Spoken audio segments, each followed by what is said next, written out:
right. Y'all ready? Thank you. Okay. You guys ready? We good? Okay. Good afternoon. Today we witnessed a gross act of fiscal irresponsibility that will blow a $2 billion hole in the state budget once fully implemented.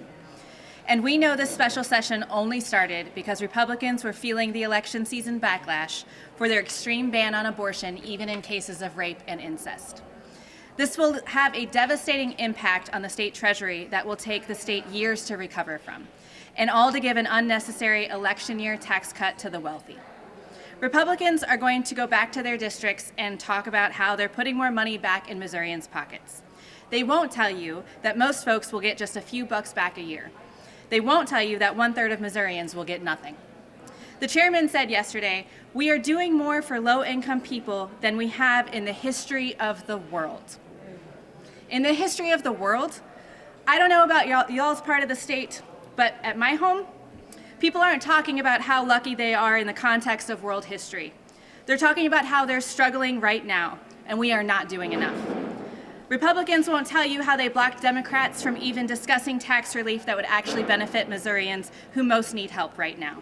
Those include eliminating things like pink taxes imposed on women, getting rid of taxes on food, and expanding the earned income tax credit, just to name a few. And they won't tell you exactly what is on the chopping block: our schools, healthcare, services for the elderly, when the state can no longer afford the basics of a functional state government. They won't tell you because they don't want to take responsibility for what they've done. But the thing about consequences is they will come whether you want them to or not. And the people of Missouri will be living with those consequences for many years to come. With that, we'll take questions. So you mentioned the inability to offer amendments today.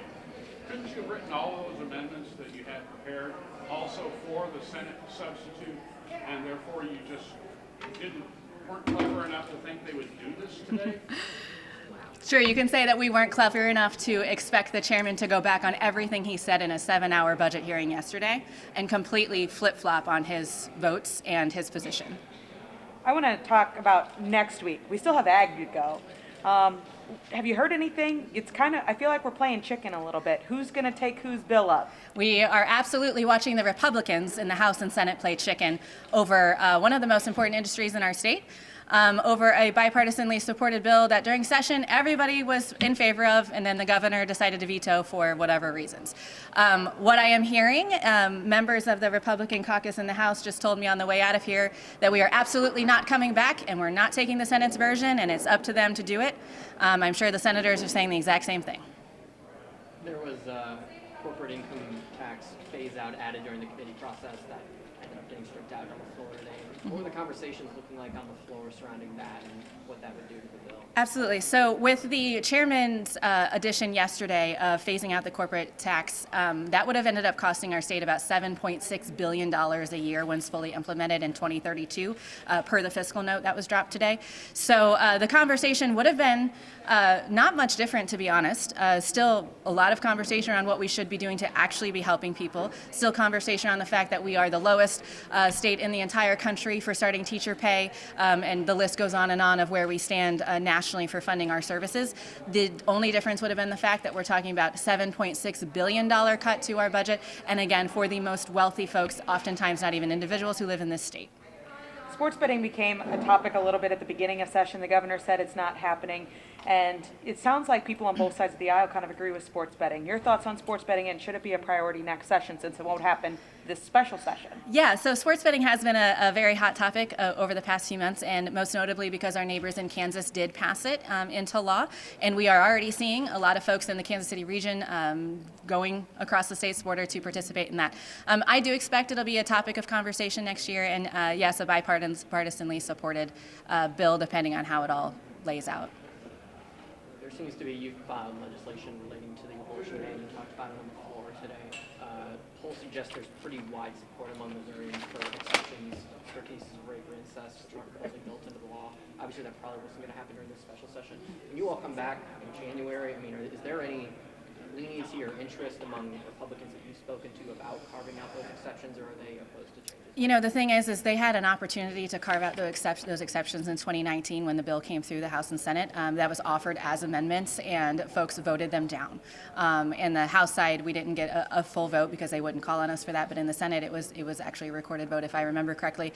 So that conversation has happened. Of course, we are still talking to our colleagues now if they would have interest in that, but I'm going to be very honest with you. My Republican colleagues here have shown us what they think of Missouri's individuals' rights to their bodies.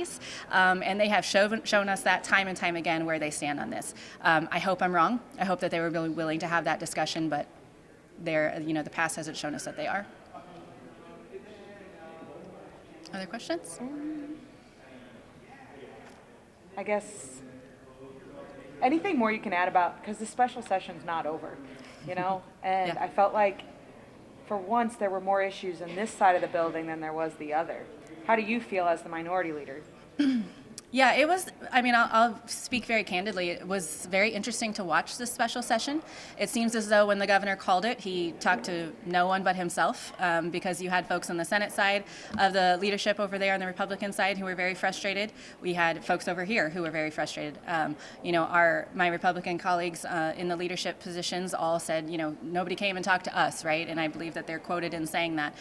So from the outset, this was quite a mess, not unlike special sessions that Governor Parson has called in the past, where he just, decided to do it without talking to anyone. You all remember the crime one where he didn't get everything he asked for.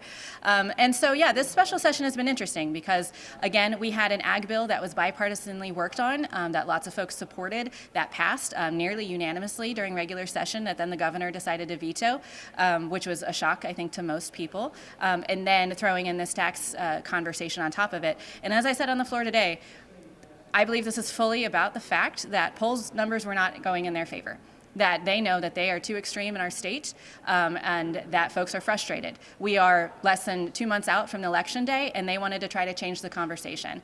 And I'll continue to say that what you saw happen today, that was truly agreed and finally passed, is not going to be helping average Missourians, and it's not going to be helping a third of all Missourians. And so the special session, while they may have gotten what the governor had asked for, in my opinion, is a huge mess.